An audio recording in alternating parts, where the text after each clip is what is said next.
Vamos orar. Senhor, nós te glorificamos por essa oportunidade, ó Pai, que o Senhor nos dá, de poder, ó Senhor, exaltar o Teu santo nome, glorificar o Teu santo nome. Ó Deus, nós bendizemos a Ti, Senhor. Nós louvamos ao Teu nome. Nós glorificamos a Ti por tudo aquilo que o Senhor é. O Senhor é maravilhoso, o Senhor é poderoso sobre todas as coisas. Ó Deus, nós damos graças ao Senhor, ó Pai, por todas as bênçãos derramadas através de Cristo Jesus. Obrigado por todos os irmãos, Pai querido, desta congregação. Que o Teu nome seja exaltado, que o Teu nome seja glorificado, seja magnificado. É o que nós te pedimos, Senhor, no nome santo de Jesus Cristo. Amém. O Salmo 42. Salmo 42.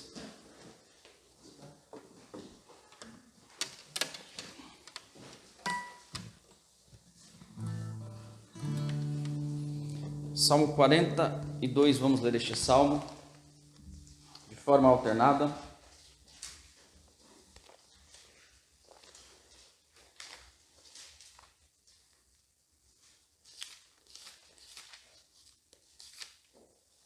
Vamos ler de forma alternada, Salmo 42. Como suspira a corça pelas correntes das águas, assim por Ti, ó Deus, suspira a minha alma. A minha alma tem sede de Deus, do Deus vivo. Quando irei e me verei perante a face de Deus? As minhas lágrimas têm sido o meu alimento dia e noite, enquanto me dizem constantemente: o teu Deus, onde está? Lembro-me dessas coisas, e dentro de mim se me derrama a alma, de como passava eu com uma multidão de povo, e os guiavam na procissão à casa de Deus, entre gritos de alegria e louvor, multidão e festa. Por que estás abatida, ó minha alma? Por que te perturbas dentro de mim? Espera em Deus, pois ainda o louvarei. A Ele meu auxílio e Deus meu. Sinto abatida dentro de mim a minha alma. Lembro-me, portanto, de Ti, nas terras do Jordão, e no monte Hermon, e no monte de Mizar. Um abismo chama outro abismo, ao fragor das tuas catadupas. Todas as tuas ondas e vagas passaram sobre mim.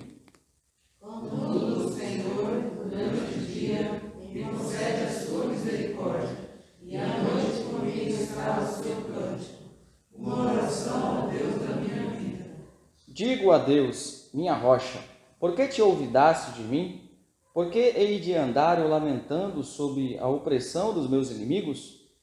Desligaram-se meus ossos, quando os meus adversários me insultam, dizendo, o teu Deus onde está? Por que estás abatida, ó minha alma? Por que te perturbas dentro de mim? Espere em Deus, pois ainda o louvarei. A Ele, meu auxílio e Deus meu.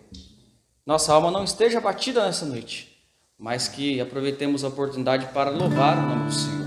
Vamos louvar o Senhor com alguns cânticos? Convido aqueles que puderem se colocar em pé.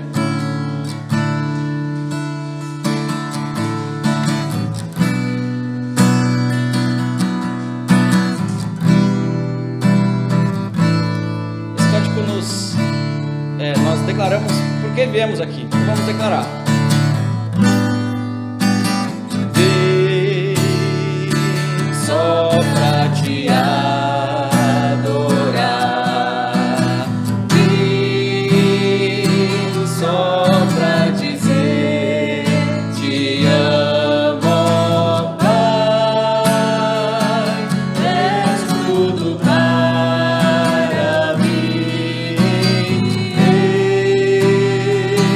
Eu exalto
cântico expressa a letra do salmo que nós lemos, o Salmo 42, como a corça suspira pelas correntes das águas.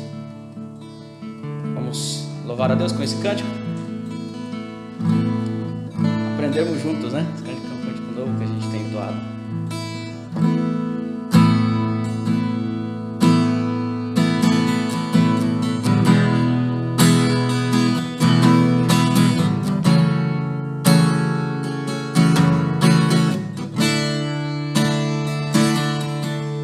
A corça suspira pelas correntes das águas, assim por ti, ó Deus, suspira minha alma. Como a corça suspira pelas correntes das águas, assim por ti, ó Deus, suspira minha alma. Sede de Deus, sede do vivo. As minhas lágrimas têm sido meu alimento. Muitos me dizem, meu Deus, onde está? Dentro de mim se derrama minha alma. Estás abatido, ó minha alma, porque te perturbas dentro de mim. Espere em Deus, pois ainda o louvarei. Porque estás abatido, ó minha alma, porque te perturbas dentro de mim. Espere em Deus, pois ainda o louvarei.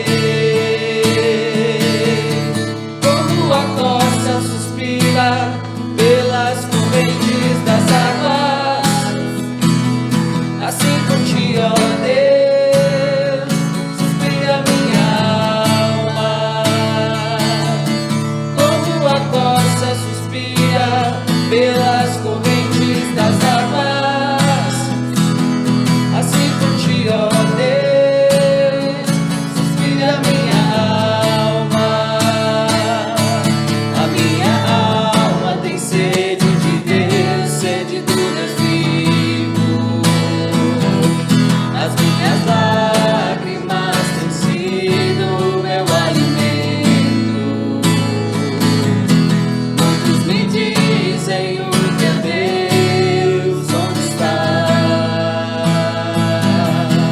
Dentro de mim se derrama minha alma. Porque estás abatido, ó minha alma, porque te perturbas dentro de mim. Espera em Deus, pois ainda o louvarei. Porque estás abatido, ó minha alma, porque te perturbas dentro de mim. Espera em Deus, pois ainda o louvarei. Espere em Deus, espere em Deus, espere em Deus, pois ainda o louvarei. Espere em Deus, espere em Deus, espere em Deus, pois ainda o louvarei. Porque estás abatido, ó minha alma, porque te perturbas dentro de mim.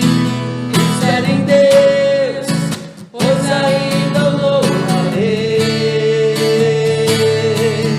Porque estás abatido, ó minha alma, porque te perturbas dentro de mim. Espere em Deus, pois ainda o louvarei. Espere em Deus, pois ainda o louvarei.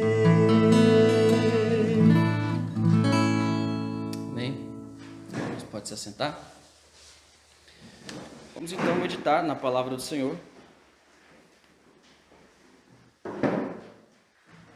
Também ter um momento de intercessão. Momento de intercessão. Nosso texto de hoje, Efésios, capítulo 2. Efésios, capítulo 2.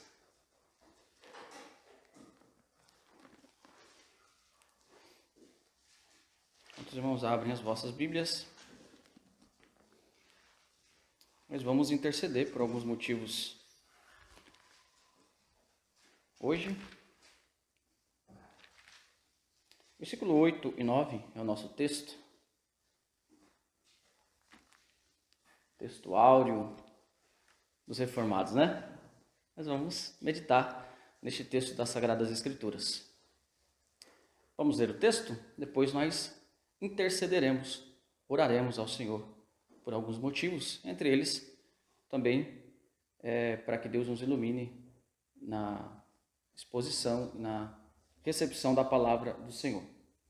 Diz o seguinte, Efésios capítulo 2, versículo de número 8 e 9. Porque pela graça sois salvos, mediante a fé. E isto não vem de vós, é dom de Deus, não de obras, para que ninguém se glorie. O texto por si só já é muito bonito, né? Vamos interceder. Quero interceder pela vida do Eduardo. Pedir, Eduardo, que você venha aqui à frente junto com a Amanda. Nós vamos orar por este casal. E orar porque o Eduardo está completando mais um ano de vida. Ele já está com 21 anos. Mais alguém fez aniversário essa semana? Alguém fez aniversário esse ano? Vamos orar por esses nossos irmãos, em especial pelo Eduardo, por mais este ano de vida que o Senhor tem dado a ele. Senhor, nós te glorificamos, ó Deus, nesse momento de intercessão. Ó Pai, nós primeiramente te glorificamos pela vida do Eduardo. Ele está completando mais um ano de vida. O teu filho tem sido bênção para esta congregação, para a família também. Obrigado, Senhor, pela vida do teu filho. Nós te glorificamos, nós bendizemos ao teu nome, Senhor, porque o Senhor tem implantado a semente do Evangelho no coração dele. E o tem também abençoado o seu casamento também. Por isso oramos não só por ele, mas também pela Amanda, porque eles são uma só carne no Senhor. Ó Pai, é motivo de alegria para toda esta congregação se alegrar neste momento. Obrigado pela vida do Eduardo, pedimos que o Senhor o abençoe juntamente com a sua esposa cada dia mais, com saúde, com prosperidade, especialmente fazendo com que ele continue crescendo na graça e no conhecimento de nosso Senhor. E que nunca volte os seus olhos para o mundo ou para as coisas dessa terra, mas continue olhando para Jesus, o autor e consumador da nossa fé. Ó Deus, nós intercedemos também pela nossa sociedade, intercedemos, ó Deus, pelas leis que são feitas, que o Senhor abençoe, que leis justas possam ser formuladas. Ó Deus, que o Senhor abençoe a tua igreja para que ela possa ter liberdade de pregar o Evangelho. Deus, nós pedimos pelos nossos irmãos da congregação, da sede também, aqueles que estão fracos, doentes, emocionalmente doentes, aqueles que não têm ânimo de nem mesmo ajudar, Senhor, nas gravações, nas lives. Ó Deus, abençoe essas pessoas, dando ânimo para essas pessoas. Ó Deus, nós pedimos estas coisas ao Senhor e pedimos também que o Senhor nos abençoe na exposição da tua palavra. Tu sabes que nós somos pecadores e não temos, Senhor, capacidade nenhuma de expor a tua palavra, nem de entendê-la, também de praticá-la. Por isso precisamos, Senhor, do poder do teu Espírito Santo, que nos ajude, Senhor, neste trabalho, nessa tarefa, para que sejamos edificados e o teu nome seja glorificado. Em nome de Jesus, nós pedimos estas coisas a ti e te agradecemos em nome de Jesus. Amém. Pode se sentar. Amados irmãos em Cristo, pela graça sois salvos. Isso não vem de vós. Pela graça, salvação. É pela graça, mediante a fé. Significa que a pessoa tem que fazer crer. A fé é o instrumento, então, da salvação que é oferecida pela graça por Deus. E tudo isso, todo esse processo, nada disso vem da gente. Nós não podemos produzir isso. Isso não vem de nós, isso não vem de vós. Isso é um dom, uma graça de Deus. Até mesmo há um trocadilho aqui, porque a palavra dom, dom de Deus, e a palavra graça tem a mesma raiz. Há um trocadilho, né? A salvação é pela graça, a salvação também é uma graça, é um dom de Deus. E o apóstolo Paulo ainda destaca que não vem das obras, não vem de nada que nós possamos fazer. Para quê? Para que ninguém se glorie diante de Deus. O apóstolo Paulo escreveu esta carta aos Efésios e dentre os assuntos principais estão as bênçãos espirituais em Cristo Jesus. Paulo demonstra claramente todas as bênçãos maravilhosas que estão em Cristo Jesus. A eleição, a predestinação, o socorro do Espírito Santo. Ele diz, olha, aqueles que foram eleitos antes da fundação do mundo, eleitos no amado em Jesus Cristo, e também foram selados pelo Espírito Santo no devido momento. Paulo então ele fala sobre as bênçãos da salvação, sobre as maravilhosas bênçãos da salvação. E demonstra nessa carta que estas bênçãos maravilhosas devem levar o crente a corresponder na prática a essa bênção que ele recebe. Por isso o apóstolo Paulo vai falar sobre a santificação diária. Lembra-se, nós já estudamos essa carta. A santificação na área conjugal, a santificação na área do trabalho, né, pais e filhos e assim por diante. Porque quando nós temos uma grande bênção da salvação, uma grande graça de Deus, nós devemos corresponder positivamente a isso. E a nossa correspondência é a santificação. Paulo também diz que os crentes têm que crescer na fé, crescer em união e também que os crentes têm vitória sobre Satanás. Por isso eles devem usar toda a armadura de Deus. Paulo fecha a carta falando sobre isso. Dentro dessa questão, o apóstolo então inclui este texto das Sagradas Escrituras, e o texto todo, nós só lemos 2 versículos, vai do versículo 1 até o versículo de número 10, e nos mostra, de uma forma resumida, podemos dizer, que aqueles que foram chamados do desespero pela graça devem andar segundo a vontade de Deus. Esse é o resumo desse texto. Aqueles que foram chamados, de onde? Do desespero, do pecado. Por quê? Pela graça, não pelo mérito. Para quê? Para andar de acordo com a vontade de Deus. Esse texto fala sobre isso. E, diante dos 2 versículos que nós lemos nessa noite, eu quero usar como tema dessa mensagem uma pergunta. Quanto custa a salvação? Qual é o preço da salvação? Qual é o preço da salvação? Você pode ter pensado em uma resposta, mas existe mais de uma resposta para essa pergunta. Então, o que eu quero compartilhar com vocês nessa noite são duas respostas para esta pergunta. Qual é o preço da salvação? Para que entendamos o valor da salvação, é necessário que entendamos e que respondamos conscientemente a esta pergunta com essas 2 respostas. Por isso, a primeira resposta a essa pergunta, qual o preço da salvação, é que a salvação não custa nada. A primeira resposta é essa. A salvação não custa nada. Você consegue pensar no seu sonho de consumo? Pensa aí um pouquinho. Talvez você esteja pensando, né? Assista aqueles programas lá do canal fechado, né? E aparece um monte de casa, né? Com casas grandiosas lá nos States, nos Estados Unidos.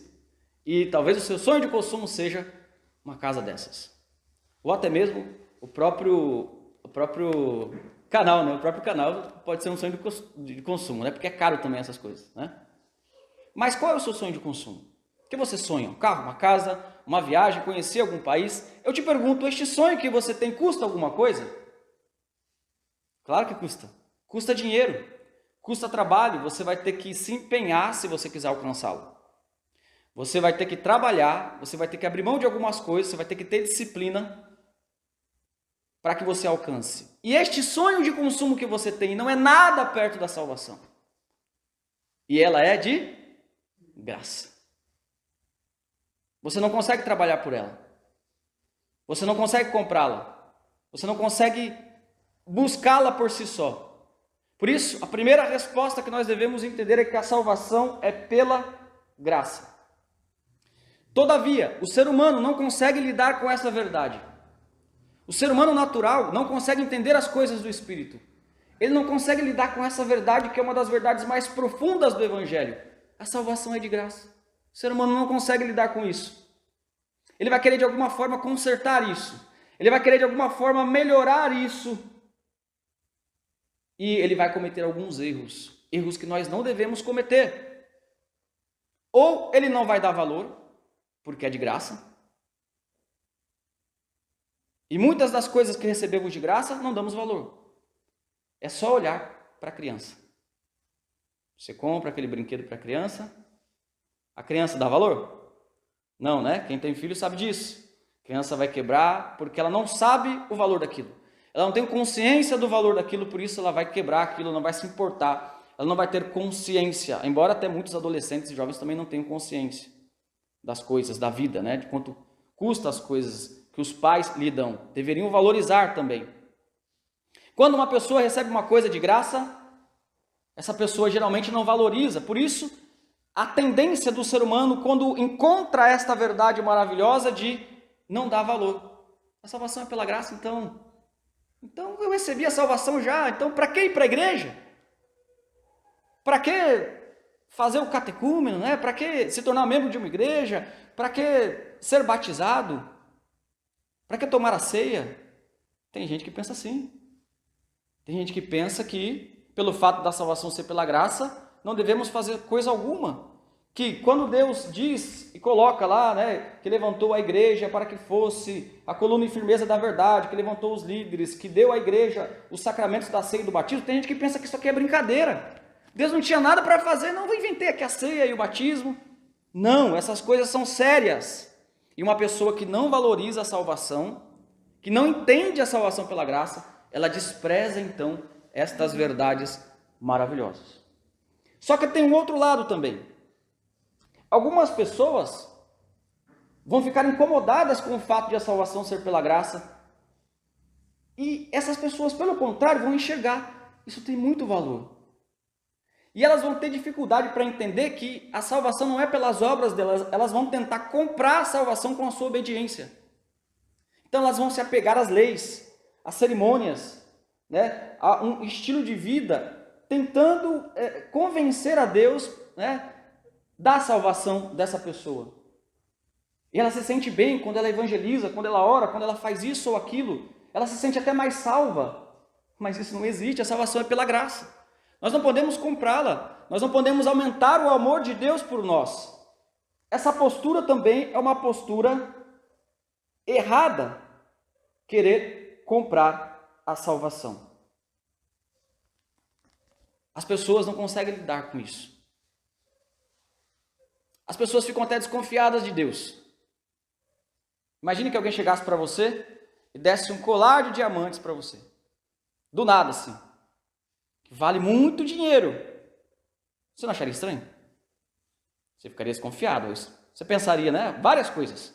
Será que isso aqui é real? Se você descobrisse que realmente aquilo tem valor, você vai falar, poxa, o que essa pessoa quer? Você ia se perguntar, poxa, será que isso aqui não é roubado? As pessoas não conseguem lidar, o homem natural não consegue lidar, até mesmo nós regenerados, às vezes não entendemos essa doutrina, mas nós devemos entender que não devemos desprezar o seu valor e não devemos também querer comprar a salvação com a nossa obediência, exceto se quisermos comprar como Isaías 55, versículo 1 diz. Lembra desse texto? Vinde e comprai, sem dinheiro e sem preço. Assim que se compra a salvação. É de graça, é pela graça. Esta é a primeira grande verdade que eu quero apresentar para os irmãos como resposta a essa pergunta. Quanto custa a salvação? Não custa nada. Mas há uma segunda resposta para essa pergunta. Quanto custa a salvação? E a segunda resposta é: a salvação custou tudo. Ao mesmo tempo que a salvação não custa nada para nós, ela custou tudo. E quando nós dizemos que a salvação custou tudo, é tudo mesmo. É importante a gente entender essas duas verdades. que a salvação é pela graça, porque nós não temos capacidade. Aliás, irmãos, nós não temos, a gente tem que entender isso de uma maneira muito clara, nós não temos condições de nos salvar, não há possibilidade para o ser humano de se salvar a si mesmo.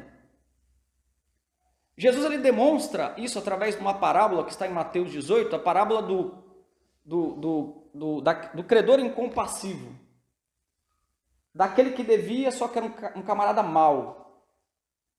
E o texto diz que ele devia 10.000 talentos. Jesus está usando uma figura hiperbólica, uma hipérbole, porque ninguém conseguia dever 10.000 talentos. 10.000 talentos era uma quantidade exorbitante de dinheiro para a época. 10.000 talentos era a soma dos impostos de toda a Judéia para o Império Romano. Quase.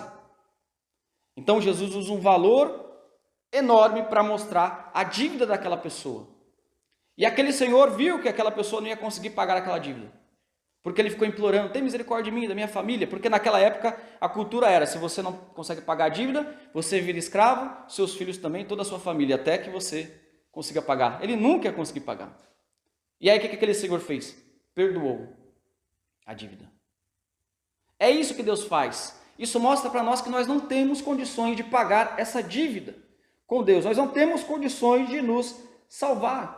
Há vários textos das Sagradas Escrituras que nos demonstram essa realidade da pecaminosidade humana.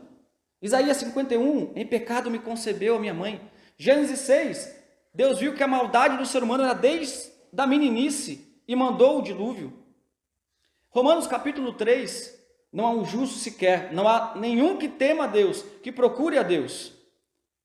A Bíblia está cheia de passagens que demonstram que o ser humano é incapaz. E uma destas passagens principais é o nosso texto. Olhem, capítulo 2, do versículo 1 em diante. Ele vos deu vida, estando vós mortos nos vossos delitos e pecados, dos quais andastes outrora, segundo o curso deste mundo. Quer dizer, vocês andavam segundo o mundo, segundo o príncipe da potestade do ar, do espírito que agora atua nos filhos da desobediência, entre os quais também todos nós andávamos outrora, segundo as inclinações da nossa carne, fazendo a vontade da carne e dos pensamentos, e éramos, por natureza, filhos da ira como os demais. Essa era a nossa situação, e essa é a situação do homem natural. Não há possibilidade de um homem se salvar. Daí vem uma verdade muito interessante do texto de Colossenses, capítulo 2, versículo 4. Eu vou ler para os irmãos.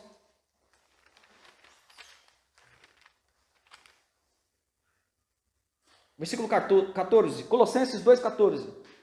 Tendo cancelado o escrito de dívida que era contra nós e que constava de ordenanças, o qual nos era prejudicial, removeu inteiramente, cravando na cruz. É uma outra forma de dizer aquela parábola que Jesus disse, né? Jesus pega a lista de pecados contra nós, imagina a lista dos nossos pecados, terríveis, e é como se Jesus rasgasse na cruz essa lista de dívida contra nós. Por isso temos a convicção do perdão dos pecados, e a convicção de que a salvação para nós não custa nada. Mediante a fé, o que temos que fazer é acreditar com todo o nosso coração. Mas como eu estava começando a dizer, há uma segunda resposta para essa pergunta, e a segunda resposta: a salvação custou tudo. E nós devemos entender essa verdade para não pensar que Deus é leviano no seu perdão. Porque se Deus simplesmente nos perdoasse dos nossos pecados, simplesmente isso, Deus não seria justo. Deus seria como um juiz da área pública, que simplesmente pega o malfeitor e fala: pode voltar para casa, está perdoado. Isso não é justiça, isso é injustiça. Se Deus fizesse isso, ele seria injusto. Mas dentro do programa de Deus, do programa de salvação de Deus, dentro da sua dispensação, dentro do seu conselho, do seu pensamento, ele planeja então nos perdoar, sim, mas ele planeja enviar Jesus Cristo para pagar essa dívida. Por isso a salvação custou tudo. a salvação custou tudo. Nós precisamos, irmãos, tentar entender isso melhor. E uma das coisas que nos ajuda a entender por que a salvação custou tão caro,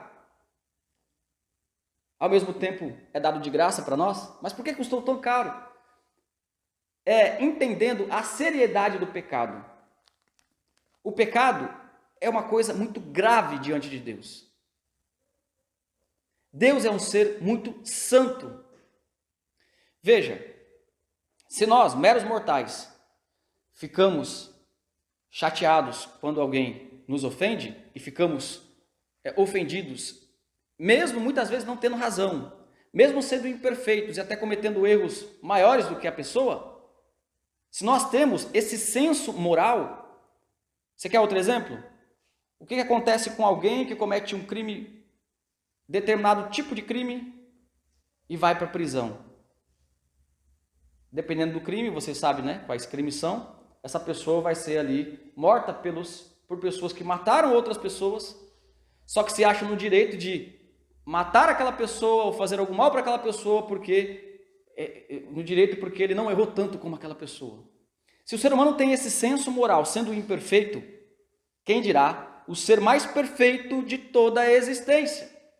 Quem dirá aquele que habita na luz inacessível, segundo a palavra de Deus diz, e nenhum homem viu e jamais poderá ver?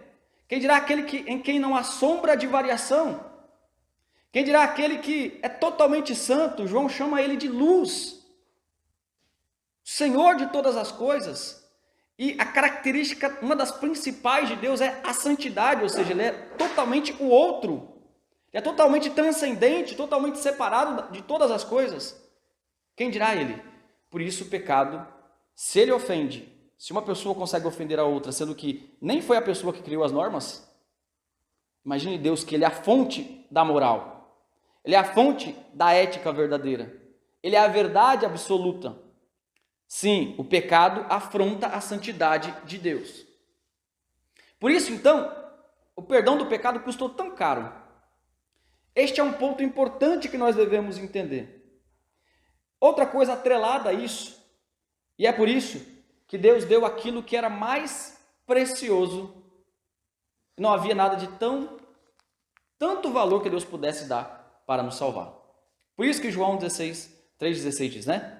Deus amou o mundo de tal maneira que deu o seu Filho unigênito, para que todo aquele que nele crê não pereça, mas tenha a vida eterna.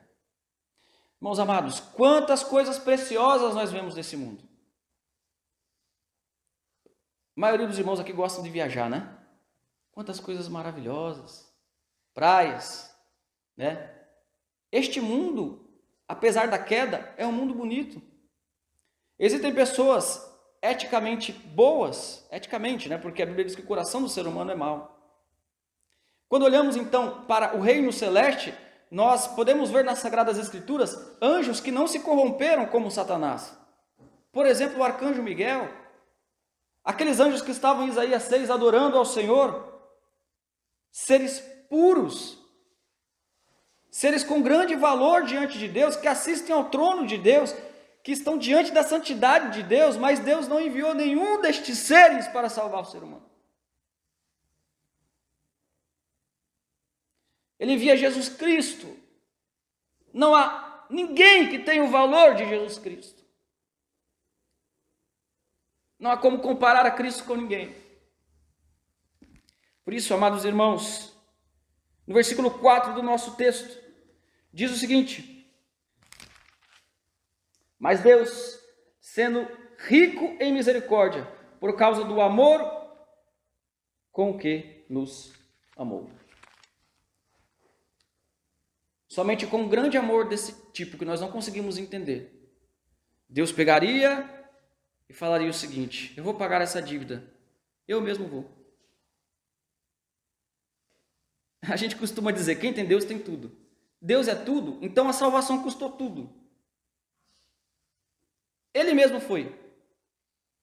Ele mesmo foi na cruz. Por isso, meus irmãos amados, nós devemos então dar valor a essa salvação, nesse sentido de que a salvação custou tudo. Quando olhamos para Jesus Cristo, nós vemos então que somente alguém, um Redentor que fosse Deus homem perfeito, poderia nos trazer a salvação. Algumas pessoas não entendem por que Deus teve que fazer isso. E alguns estudiosos até pensam o seguinte: não, poderia existir outras formas de se fazer isso. Poderiam existir outras formas de se salvar o ser humano. Deus poderia salvar o ser humano de outras maneiras. Não, mas quando nós olhamos para as Escrituras, nós vemos que não havia outra maneira, não. Por isso a morte de Jesus é necessária. Foi necessária.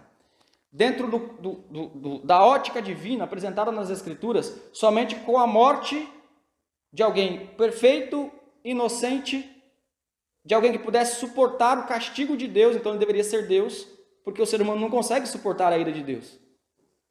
Por isso, o nosso Senhor Jesus Cristo, a segunda pessoa da Trindade, se torna carne, começa a se humilhar. O grande rei nasce numa manjedoura, é desacreditado pelas pessoas, ele é traído até mesmo pelos seus amigos. Você já foi traído por alguém? Jesus também foi. Ele é caluniado. Já foi caluniado? Jesus também foi. Ele foi esbofeteado. Ele foi torturado. Ele foi morto em uma cruz. Ele sofreu angústias que antecederam a cruz do Getsêmani. E o máximo de tudo, Jesus sofreu angústias do inferno no seu próprio coração. Coisa que nenhum ser humano sentiu e jamais suportaria sentir. Jesus sentiu a ira de Deus ao ponto de, na cruz, vocês sabem dizer: Deus meu, por que me desamparaste? E uma coisa muito importante que nós devemos nos lembrar: tudo isso ele sofreu sem merecer. Ele não merecia um mínimo de sofrimento. Então, irmãos, eu peço que você imagine, não vou citar o nome dos pecados aqui, mas imagine os pecados hediondos que as pessoas praticam. Mentira, homicídio e coisas terríveis. Jesus estava levando o pecado dessas pessoas ali. Naquele momento, ele era o homicida. Naquele momento, ele era o mentiroso. O apóstolo Paulo diz que ele se torna maldição por nós, sem ter pecado. Ele carrega, então, a ira de Deus. Há um texto muito bonito que nos mostra isso, Isaías 53. Vamos até esse texto. Isaías 53. Vamos do versículo 2 até o versículo de número 11. Texto clássico sobre o sofrimento de Jesus Cristo que nos mostra o sofrimento de nosso Senhor. Um resumo daquilo que ele sofreu. O servo do Senhor retratado aqui é o próprio Messias, é o próprio Jesus. Isaías 53, versículo 2. Pois foi subindo como renovo perante ele, como raiz de uma terra seca. Não tinha aparência nem formosura. Olhamo-lo, mas nenhuma beleza havia que nos agradasse. Era desprezado e o mais rejeitado entre os homens. Homem de dores e que sabe o que é padecer. E como um de quem os homens escondem o rosto, era desprezado e dele não fizemos caso. Certamente ele tomou sobre si as nossas enfermidades e as nossas dores levou sobre si. E nós o reputávamos por aflito, ferido de Deus e oprimido. Mas ele foi transpassado pelas nossas transgressões e moído pelas nossas iniquidades. O castigo que nos traz a paz estava sobre ele, e pelas suas pisaduras fomos sarados. Todos nós andávamos desgarrados como ovelhas. Cada um se desviava pelo caminho, mas o Senhor fez cair sobre ele a iniquidade de todos nós.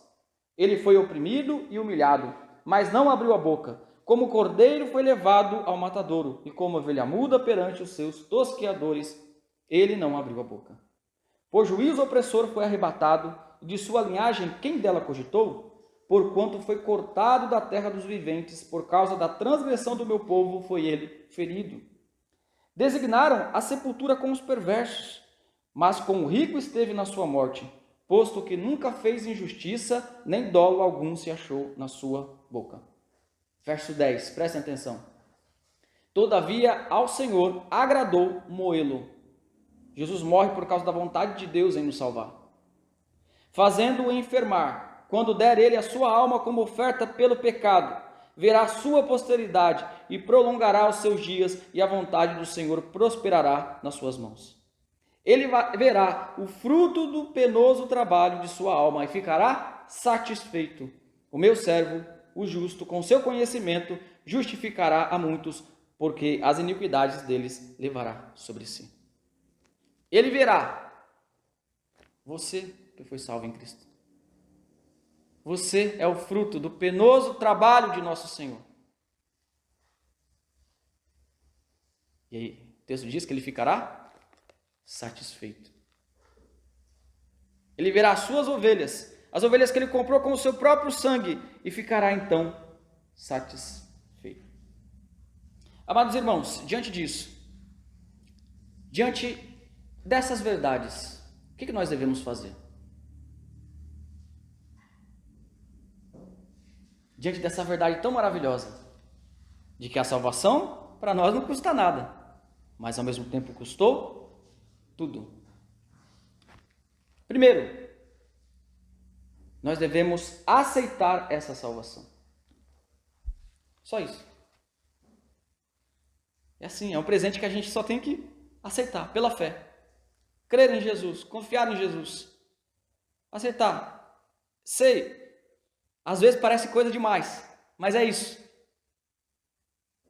Simplesmente nós devemos aceitar a salvação. E muitos não aceitam, irmãos, essa oferta da salvação. Mas o que nós devemos fazer? Simplesmente aceite esse presente maravilhoso. Outra coisa que nós podemos fazer e devemos fazer diante disso é ser gratos a Deus. A gratidão é importante aqui, irmãos, porque quando a gente diz assim, a salvação é pela graça, então eu não preciso fazer mais nada. Não, é a gratidão que vai nos mover a querer fazer alguma coisa para Deus. É a gratidão que vai nos fazer olhar para a lei de Deus, mas não como antes, quando estávamos debaixo da lei e a lei estava contra nós. Agora não, nós estamos debaixo da graça, então nós olhamos para a lei com um olhar já um pouco mais livre. Falamos assim, eu agradeço a Deus, Ele já comprou, Ele já cumpriu a lei. Agora eu só olho para a lei porque ela é boa. Não é a lei que é o vilão. A lei, quando eu digo, é o resumo, os 10 mandamentos, né? O resumido dos 10 mandamentos, não a lei cerimonial. Então, devemos então ser gratos e não devemos desprezar a lei de Deus. Por isso, a base da nossa ética, da nossa moral, daquilo que fazemos de certo e errado, tem que ser a gratidão. A gratidão. Paulo vai falar sobre isso em Romanos, capítulo 6, versículo 1 e 2, onde diz o seguinte, olha só, Romanos 6, 1 e 2. Que diremos, pois, permaneceremos no pecado para que seja a graça mais abundante? Porque o apóstolo Paulo estava falando sobre a salvação pela graça. Então alguns poderiam pensar, então vamos pecar mais, porque aí é mais graça. Aí Paulo, já deduzindo que algumas pessoas poderiam distorcer o ensino dele, disse isso em Romanos 6, 1. Então o que a gente vai fazer? A gente vai permanecer no pecado para que a graça seja maior? De modo nenhum. Como viveremos ainda no pecado nós os que para ele morremos? E aí Paulo vai dar todos os argumentos mostrando que nós temos que viver uma vida sem desprezar a lei de Deus. Por isso, viver uma vida com gratidão não é simplesmente dizer, Senhor, obrigado. Não é só isso. Todo mundo diz obrigado para Deus. Todo mundo coloca lá na segunda-feira, de manhãzinha, né, nas redes sociais, tem que colocar mesmo, é muito bom, né? Gratidão, eu sou grato a Deus. Mas e a lei de Deus?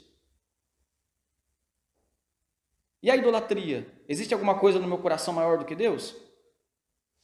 E o dia do Senhor, o domingo? Sou grato a Deus, mas quebro o domingo como se quebra uma casca de ovo.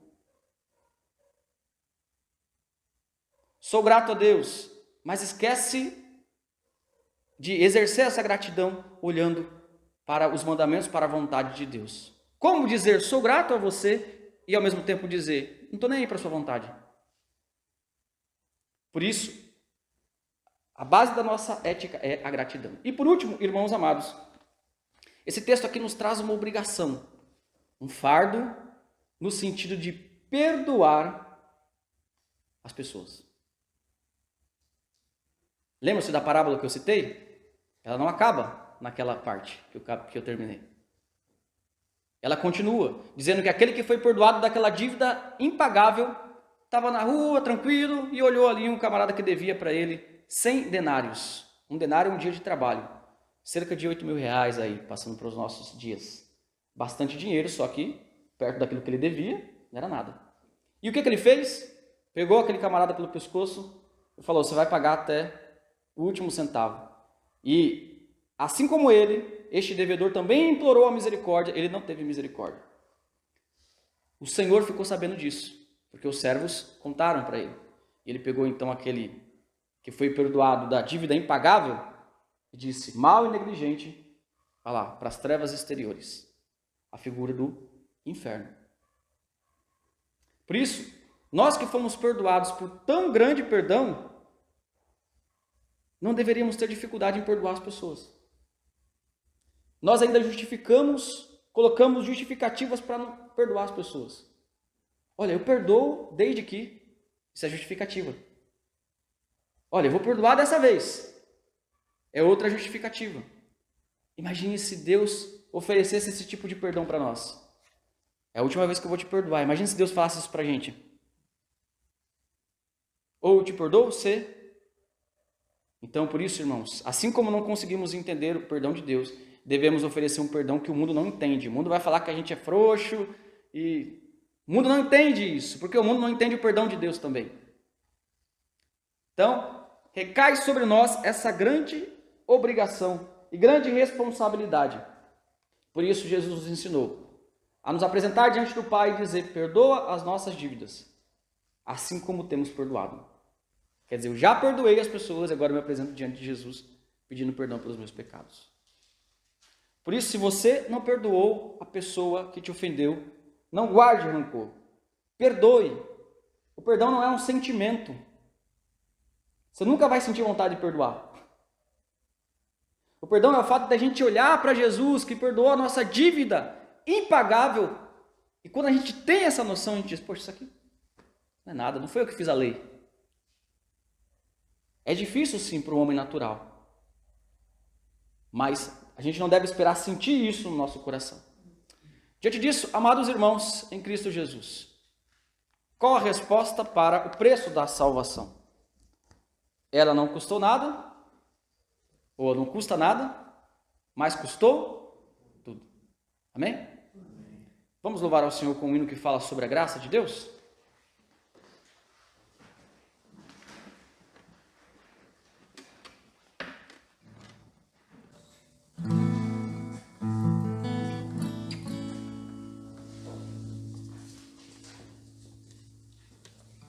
Aqueles que puderem se colocar em pé.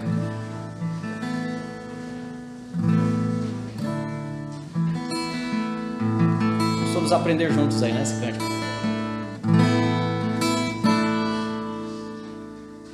A graça é um ponto de encontro, lugar onde os fardos se espalham no chão, onde todo que chega cansado, tranquilo, descansa o seu coração.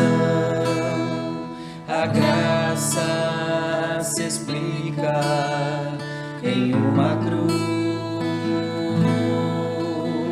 Lá eu posso entender o que o céu me traduz.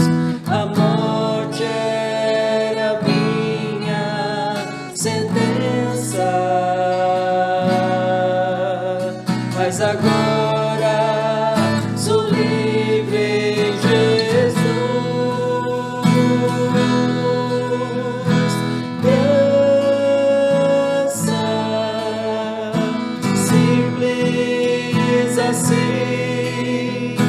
perdão se recebe, se aceita, enfim, pecado não se explica, pecado se paga, e Cristo pagou por mim.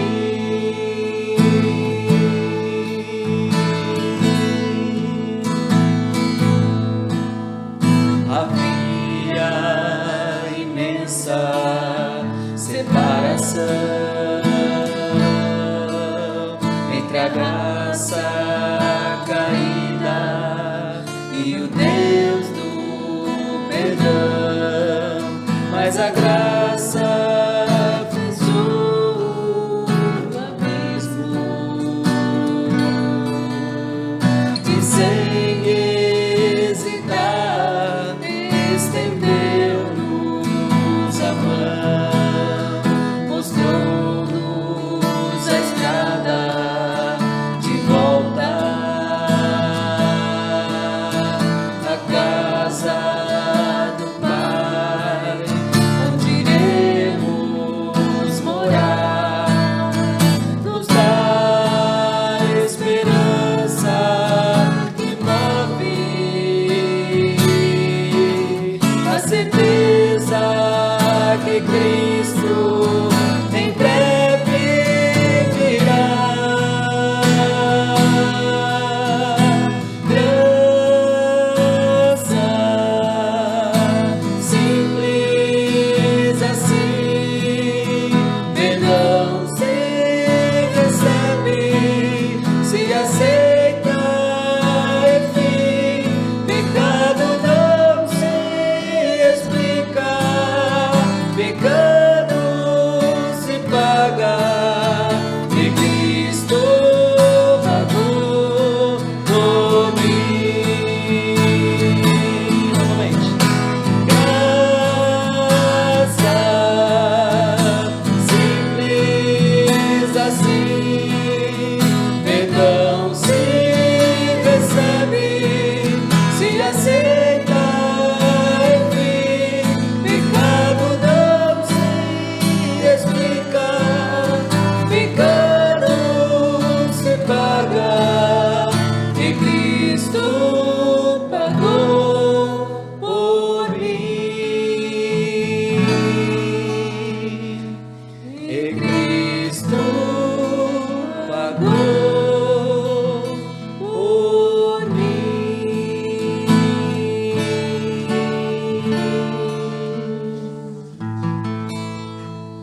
Vamos orar? Senhor, nós te glorificamos pela oportunidade de poder adorar o teu santo nome com os teus filhos, ó Pai, desta congregação. Ó bendito Senhor, obrigado por nos fazer relembrar de que a salvação é pela graça, mas de que Cristo pagou um alto preço, o precioso sangue de nosso Senhor. Ó Deus, como é maravilhoso sentir e saber deste plano magnífico que está acima da nossa compreensão. Que muitas pessoas possam entender isso, ó Pai, e que também os teus filhos aqui presentes possam se lembrar, e aqueles que não entenderam ainda possam, Senhor, entender, ó Deus, que o Evangelho está acima simplesmente de uma visão de mundo. O Evangelho é muito mais que tudo que as pessoas pensam. O Evangelho diz respeito a estas verdades tão profundas, Senhor, que são difíceis até mesmo de ser pronunciadas. Mas o Teu Espírito Santo é tão maravilhoso que Ele quebra a barreira do nosso coração incrédulo, que Ele faz com que a gente consiga, em certa medida, compreender essas coisas incompreensíveis e nos traz, Senhor, então, alegria e esperança para poder continuar na graça de nosso Senhor Jesus Cristo. Ó Deus, te glorificamos por todas estas coisas, em nome de Jesus Cristo. E terminamos essa reunião com a oração que Jesus Cristo nos ensinou, dizendo: Pai nosso que estais no céu, santificado seja o teu nome. Venha o teu reino, seja feita a tua vontade, assim na terra como nos céus. O pão nosso de cada dia nos dá hoje. perdoa as nossas dívidas, assim como nós perdoamos os nossos devedores. Não nos deixes cair em tentação, mas livra-nos do mal, pois teu é o reino, o poder e a glória para sempre. Amém.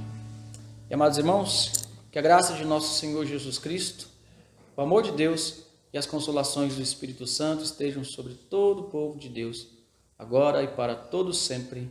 Amém.